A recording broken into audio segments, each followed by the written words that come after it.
present here. Today, as we embark on a literary journey in a contemporary world, how can we not talk about a kaleidoscope of voices and perspectives which reflects the intricate dance between traditions and innovations, weaving narratives that mirror the ever evolving tapestry of our modern world.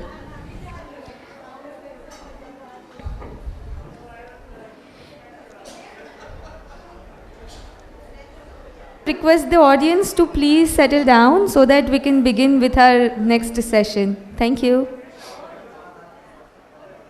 To discuss about the contemporary literature. Literature that evokes literary introspection like no other thing. All in all, being contemporary beings, we all owe a lot to contemporary literature. To lead this topic further, we have among us ardent contemporary literature enthusiasts. First we have with us Sammy Jace, a poet, writer, and editor who has worked with literary societies including Creative Club Go, State University Nigeria, where he served as a creative director for 2 years.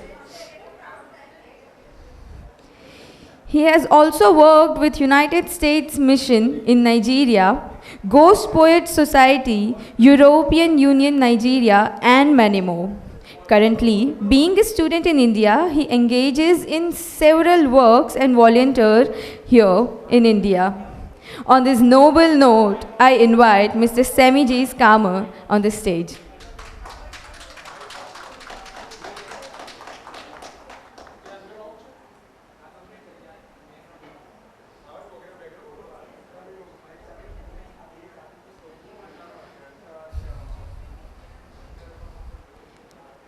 Next, with great pleasure, I would like to introduce Mr. Madu, who is a poet, writer, and an advocate of self-development, who has penned several soulful poems. Many of his collaborations include partnership with Ghost Poets India and Cartoons Nexus of Bard, Nigeria. He also is an executive director at Amazon Resource Nigeria.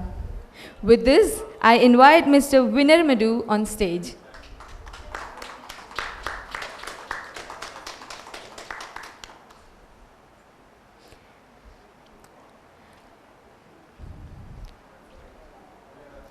Another literature enthusiast we have among us is Mr. Okwaput Israel Victor, a poet, writer, and an orator. Mr. Okwaput Victor has co-authored the published poetry anthology Dear Manners. He has also been featured twice in Writer's Space Africa, which is a quarterly magazine for poetries. He also is a public relation officer and board member at Editors and a career consultancy. In addition, with being a law student, he excelled as a top speaker for petitioner in September 2023 intra-moot court competition. With immense joy, I now invite such an intricate personality on the stage.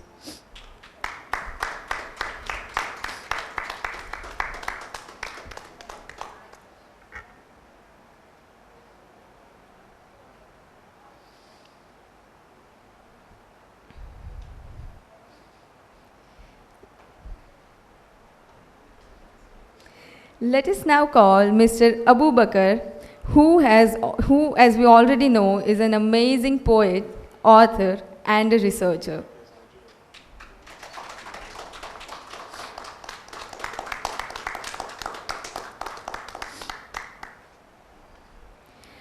Our moderator for the session is Ms. Surbhi Thanki, who is a co-organizer for TEDx Prahlad and also a master's student at St. Xavier's College, Ahmedabad.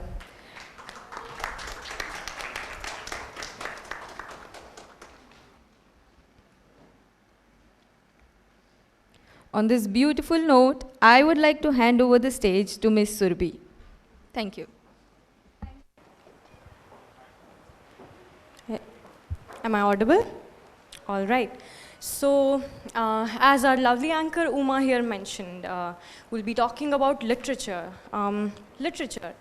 When we say the word literature, we often think about fiction books or Shakespeare or probably Jane Austen or great authors that have, been remembered through generations. But when I think of literature, I think of a little snippet of a professor telling their students during a class of teaching epic poems. So the professor said, when the whole world dies, even when the brick and mortar is destroyed, memory survives.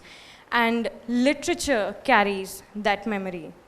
All your geography, your economics, your psychology it's based on the memory of the man, and literature carries those memories. So this reminds me that, this reminds us all that one day will all be memories and will all be part of such great literature. So let's be good memories.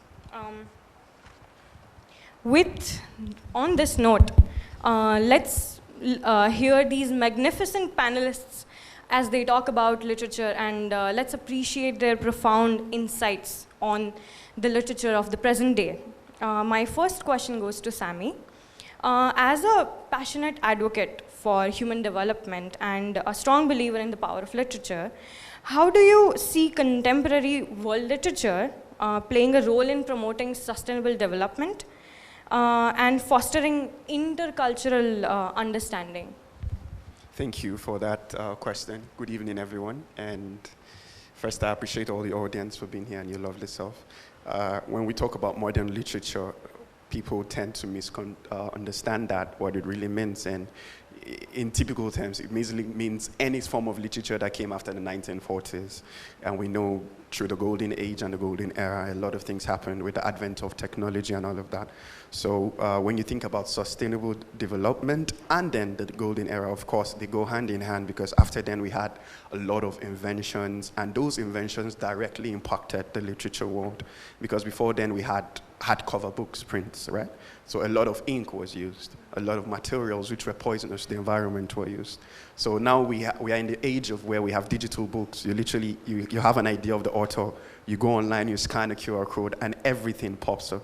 Of course, so that has helped us to promote the sustainable development goal, where we're trying to stop carbon emissions, pollution, environmental destructions. We are moving away from hard-covered books now to books that are made from recycled paper. Okay, so we're protecting the trees which are used to make those papers and so on. So I believe that literature, even though in the early age was a causative for some of the problems in pollution and sustainable development, now it can be the solution to the problem it once created. So in the sense that today literature has been migrated online, we have visual and spoken words artists now. So some of the things you're going to want to pen down, your thoughts, which might be contained in a large book, you could record it in 3 minutes of audio, totally safe to the environment, and then you do that. And then you talked about, your second part of your question was, how does it foster intercultural diversity?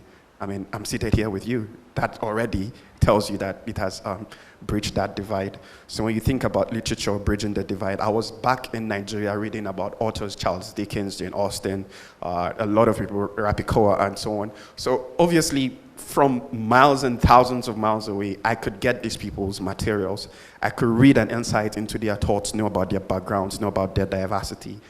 In a way, it informed my decision to come into India, because obviously, because of the visual art and the literature we've read about India, I kind of know what India is about, because you don't just up one day and go to a place you have no idea about. So what informed my decision and bridge that diversity, because it's not easy. There's a cultural shock you feel when you come to a new place. But reading about what people are, what they do, it helped foster that intercultural diversity. And I come from a country, Nigeria, that's very diverse.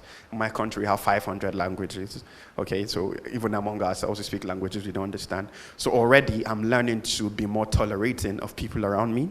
So much so that if I come down here to the state of Gujarat, I'm already tolerant of the Gujaratis. I'm tolerant of the Maharashtras and so on. So even if I go down to Kochi or wherever I travel around India, I feel like I'm being with my people at home because they are also very diverse. The only difference is I'm on the different continent. And what informed that decision is literature itself.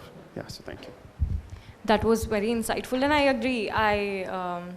Literature does break boundaries. It has the power to erase traditions that are often very stunting. On that note, my second question goes to Abu.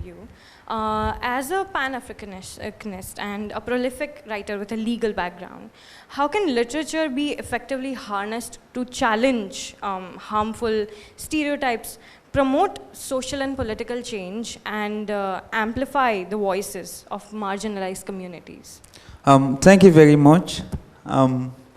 Honestly, our agenda works in hands with literature, because if you look at our agenda, we are fighting to see that, indeed, to show the world through literature that Africa is a crumble of human civilization. The pyramid from Egypt and Sudan have testified that. He said, the single story creates stereotype, and the problems with stereotype is that they are untrue. But they are not untrue. That was what he was saying. But they are incomplete. They make one story becomes the only story.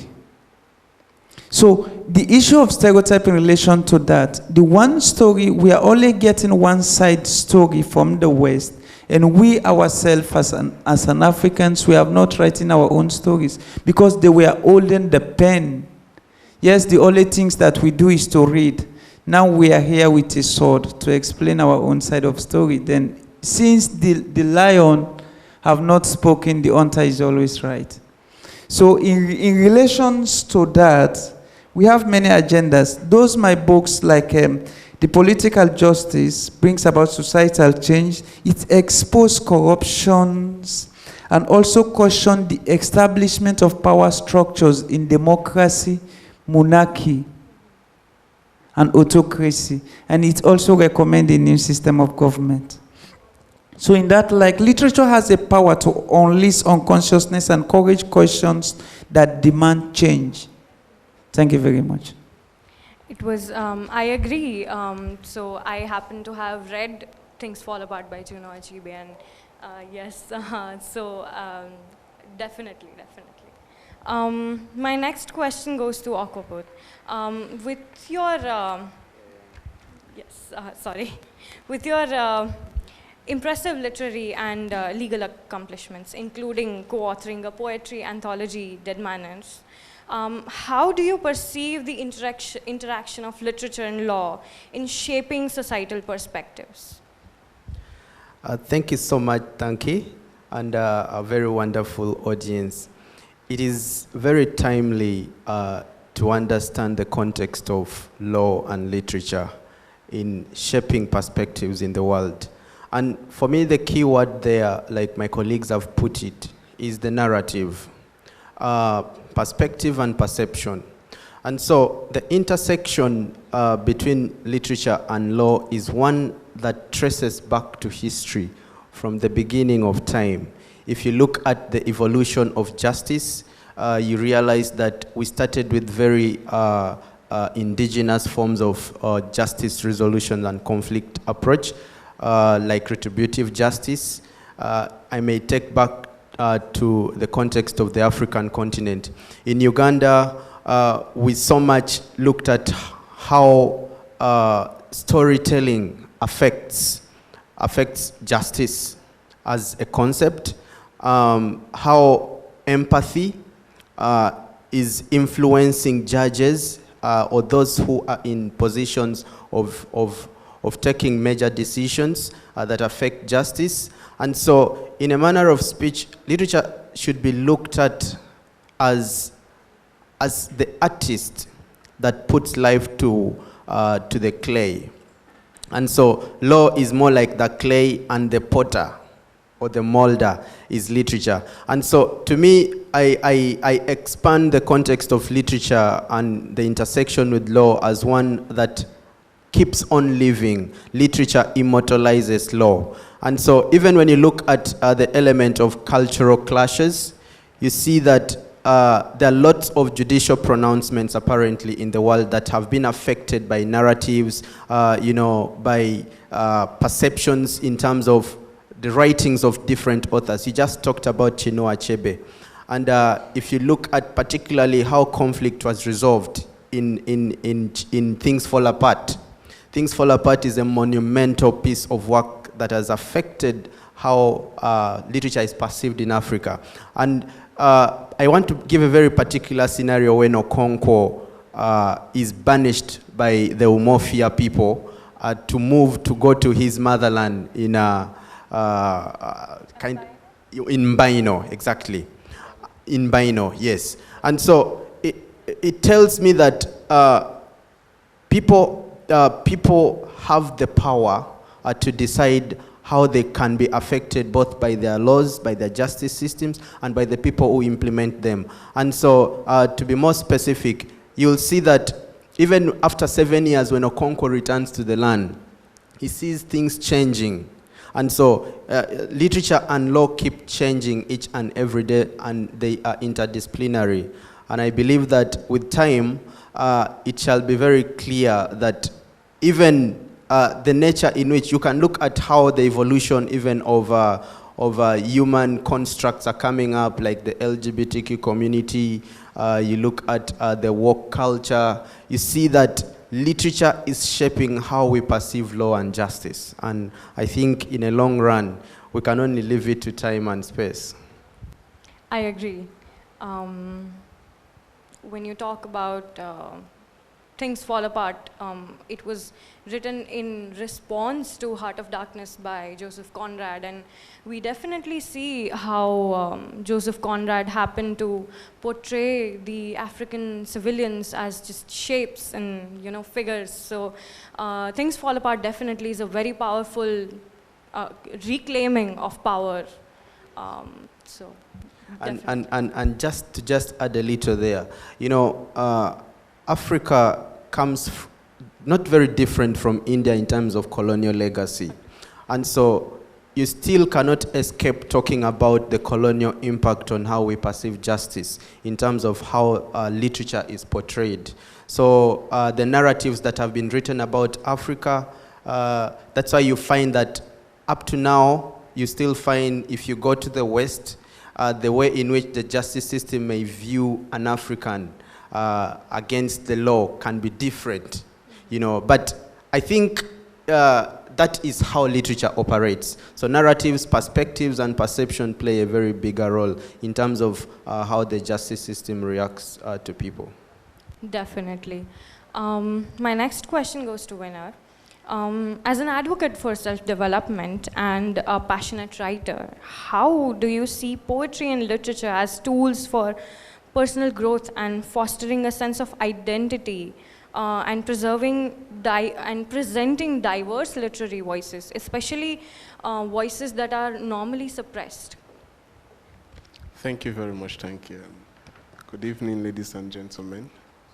So, literature, poetry, and as tools to help foster self-development and preserving voices is very essential. It cannot be overemphasized.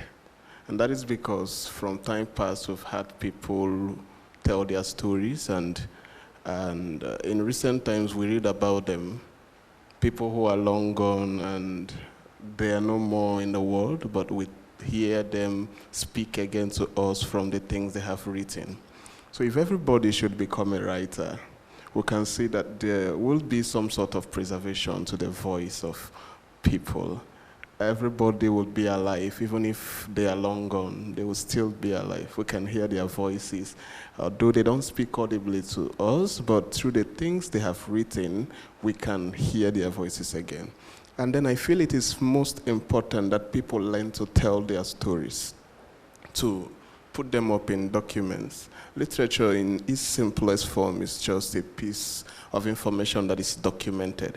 All right? When people learn to put their stories and their details in in documented formats tell their stories, no matter how good or bad it is. No matter who understands them at the moment or not, they learn to tell their stories. We discover that later in life, people refer back to them and they read them and then they understand what it was all about at that time. Over time, I've had the privilege to read from very authors I revere so much. Like you all talked about Chinua Achebe. I wasn't born when Chinua Achebe, when the story he wrote about happened. In the book he wrote, there was a country.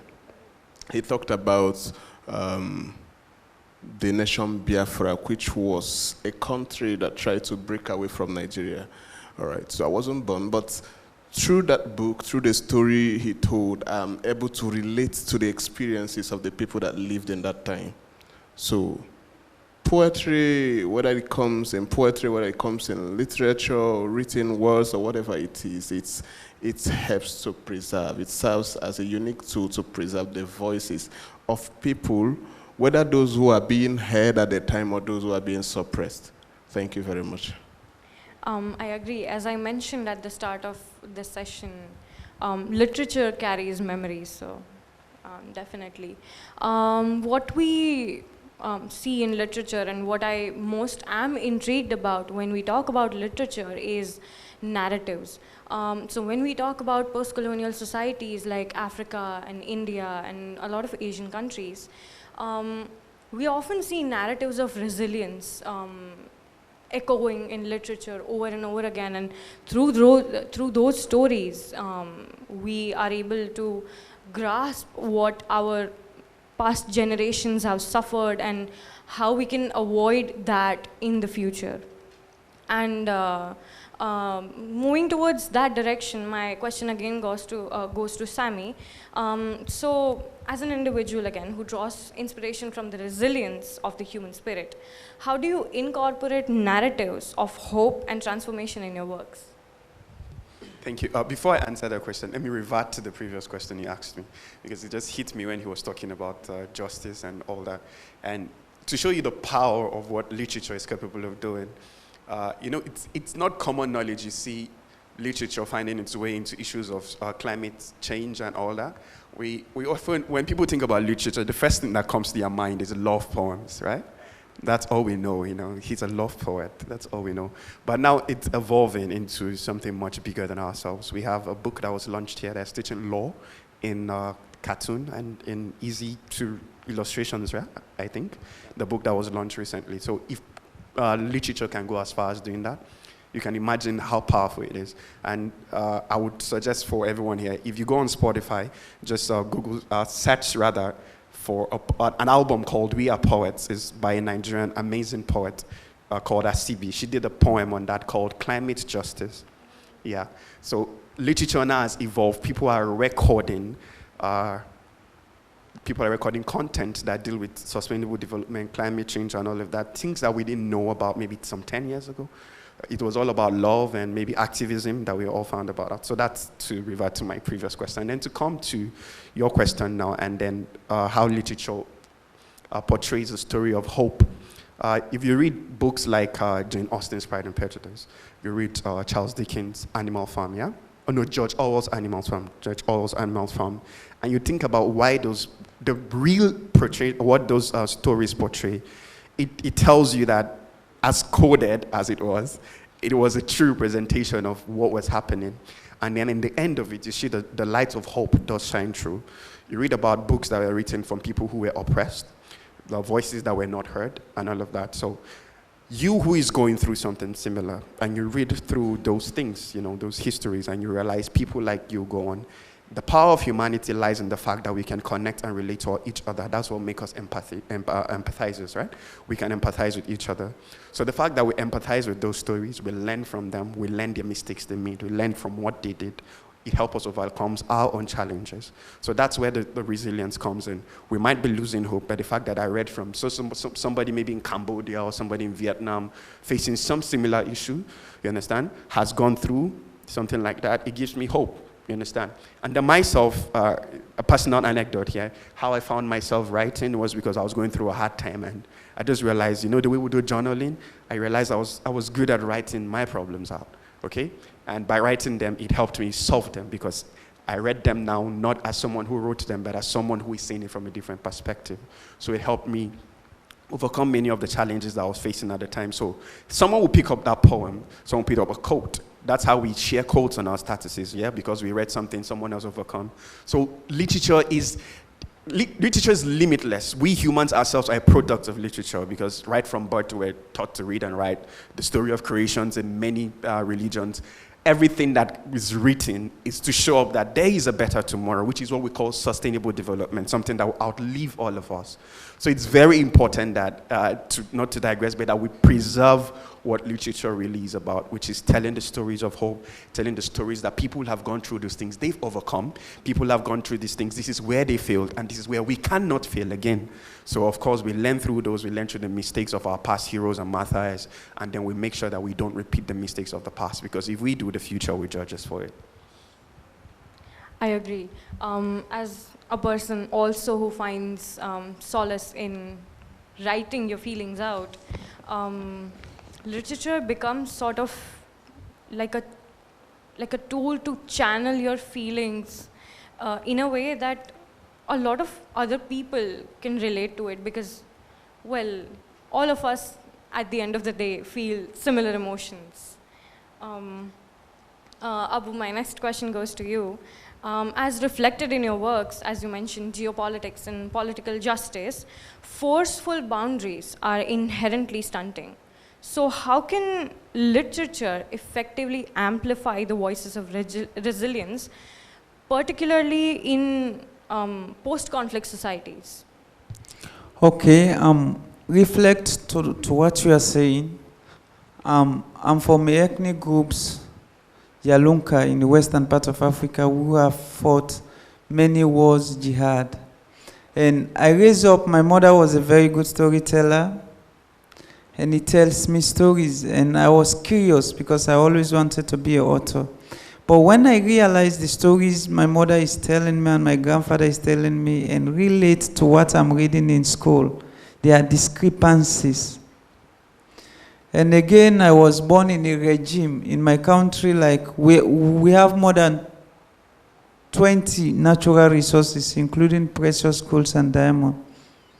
But we have experienced a senseless war for 11 good years. Until now, there is war, conflict, and how these stories are written. I think we need a literature, we need the ideas to let those people know why are they fighting for. If there is, because in my country, like gold, you can even go at the backyard and dig somewhere. Anywhere you dig out, you put a goal. So if the goal is behind my backyard and me and Sammy, we are fighting for it, hey, okay, Sammy, I can say, Sammy, let's dig up this ground and find the goal and share it. I don't need to be selfish. Okay, let it be mine only. So in this, we live now in a world where adversity takes many forms. Literature serves as a catalyst for personal growth. So we ourselves have to look and how adversity, the issue with adversity does not define us. Rather, it's how we respond to the shapes of our characters and the future. But looking at this literature of how adversity is of, when you are reading literature like the biography of Gandhi, how he raised up, and after facing a lot of discriminations, after being called a yellow man, tyrant, temple lawyers, but he still stood up again and fight. So literature, even if I'm in that shoes, someone said the racist things about me, through Gandhi's story that have inspired me, through Martin Luther King Jr., through Marcus Garvey, through Kwame Nkrumah, Nelson Mandela, Samora Machel, Kamuzu Banda, those stories keep on inspiring me. Yes, I can do it. And with their inspiration, yes, we will, and we can make everything possible. And also in the other hand, relentlessly contribute most to positive and inclusive world. In most of my book, there are three things I pay key attentions to in my writings, all my writings. One is what? I learn to question assumptions. Because most of those writings against us, with the underdeveloped country, Africa and Asia, they are based on assumptions. First, I learned to question those assumptions. After questioning the assumptions, then now I start elevating my own evidence.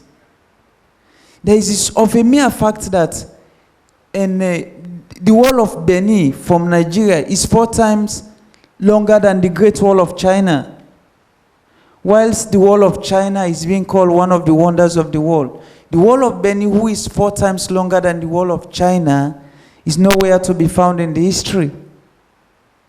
So in this, after elevating my evidence, and now I form my own opinions.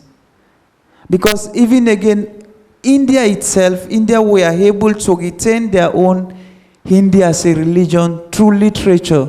And again, I was having a question with one British historian, like we are having a conversation. Then I asked him, I said, sir, I said, Adam Bridge, I asked him this question. I said, Adam Bridge or Sita Bridge?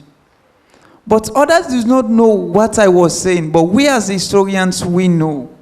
Then again, do you know what he told me? He said, if you call it Sita Bridge, that particular book you read it from is a fiction. Then I asked him, is the Bible a fiction too? Then our discussion ended. Because if you call it Sita Bridge, there is all evidence that there is evidence from that Hindu scriptures which said, and Lord Rama built that bridge to take his wife Sita from Sri Lanka. Whilst in the Bible, according to their studies, they said, and Adam used that bridge when God chased him out of Garden of Eden. So both of them are claiming that bridge. So if you use, which one of them now is true? I asked him, sit at bridge. But only literature can be able to explain to us this bridge belongs to who and who. But majority of them are saying the Hindu part of it is a fiction. So if you said it's a fiction, both of them are fiction, we have to accept that. Well, true. And on that note, I would also like to mention that when we talk about literature, literature is not just what we read in fiction books. Literature, as master students, we study theories and such powerful theories. You are talking about sustainable development. So we are being taught theories like eco-criticism that, foster much like empathy towards nature, and it has the power to change the course of thought in humans. Yes. My next question goes to Okwaput, you. So with your literary prowess again, how do you perceive literature in shaping narratives of resilience? So how do you think literature fosters that spirit of resilience and rebellion, and how does it lead to transformation, especially coming from, a society like Africa, or if I talk about, any post-conflict, post-colonial society? Ms. Thanki, there is a very deliberate attempt by writers, or some writers, to write off some societies from history. And so while we are busy on stage here discussing on how to stamp our feet and ensure that we sustain resilience and foster transformation, we should not be forgetting that there are people who are trying to write us off from history. But what are we doing in order to ensure we claim for what is ours? Literature plays a very key role here, both orally and in written, in film, drama, and in very many ways. And part of which my colleagues like Sammy has put the concept of empathy. Empathy is one element that helps us understand the intricacies and complications or complexities with human beings. And when you look at even what brings about conflict, conflict is caused by misunderstanding. Very simple. People conflict because they don't dialogue. So I think dialogue is a very key element in fostering transformation and in an aspect to create a very resilient society. We need to be able to unearth or unfold the files of uncomfortable conversations. What do I mean by this? So for a society or a community to be able to get rid of what causes conflict, they should be able to speak about the unspeakable. For example, you can see the concept of race is a very hot potato, and especially in the West, but for us in Uganda or some African countries, you will find that tribe is a hot potato. And so, how do you bring such a conversation to people who are already heated by the topic of tribe? Because discrimination comes up, nepotism comes up, corruption comes in. And these are the same people you expect to be able to talk about resilience and transformation and sustainable development. So there is a sense in which it is incumbent upon us who are trying to read and write to ensure that we talk about the realities of our communities and societies. It's very nice to write, a lot about maybe other countries, Western civilization, but what are we doing for our people? And so a writer who puts into account the realities of their societies is a writer that is really helping us grow. And in conclusion, I would like to say that one of my favorite Indian writers and revolutionaries is Bhagat Singh. Bhagat Singh and his brother Godse. I read one of the books written by Godse, Why I Assassinated Gandhi. I mean, it's a very dangerous topic, but I mean, literature allows us to talk about such uncomfortable conversations. And before I came to India, trust me, I only knew white about Gandhi, nothing gray.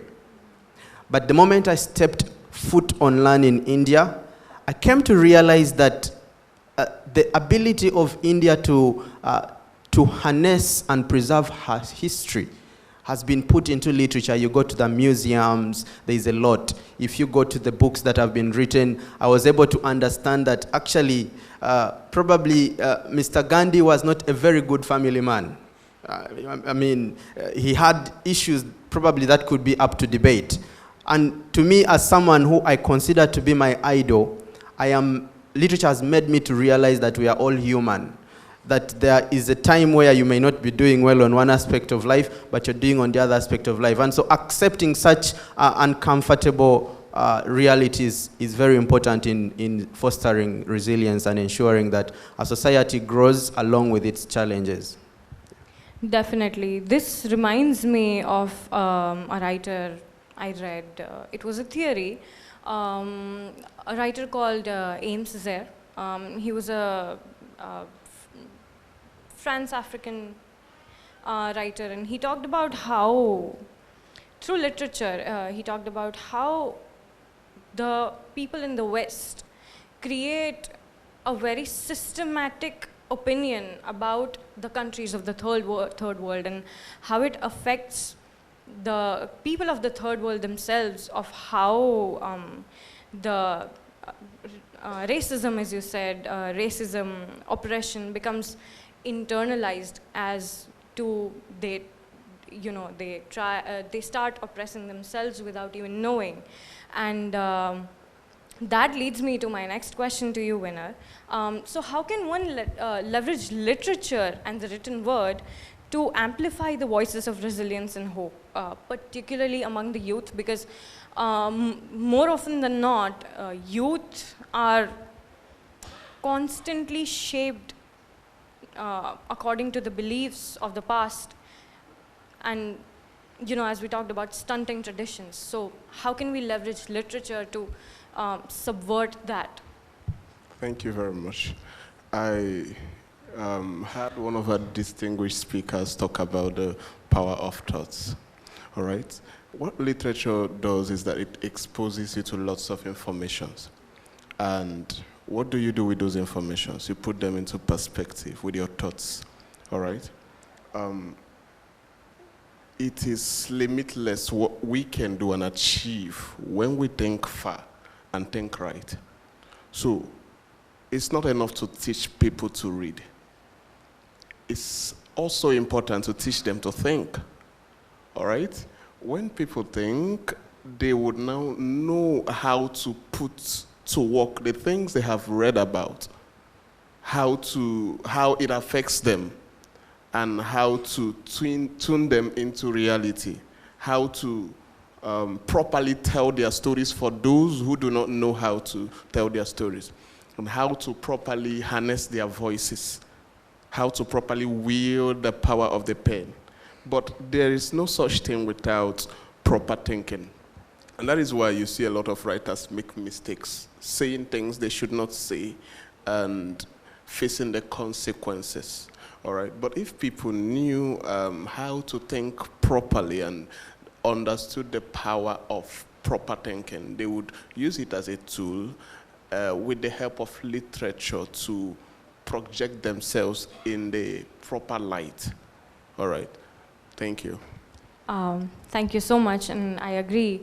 While we could, keep on talking about literature forever and ever, we have to keep in mind the limitations of the time. So I would like to conclude this amazing panel here. I think we can all come to a consensus that literature is a powerful weapon in altering the stunting traditions that often limit the human civilization, and it provides a pathway to channel our emotions and thoughts and opinions in a way that it can be related throughout the globe. So thank you for your insights. It was an utmost pleasure. And thank you to the amazing audience to listen to us. Thank you.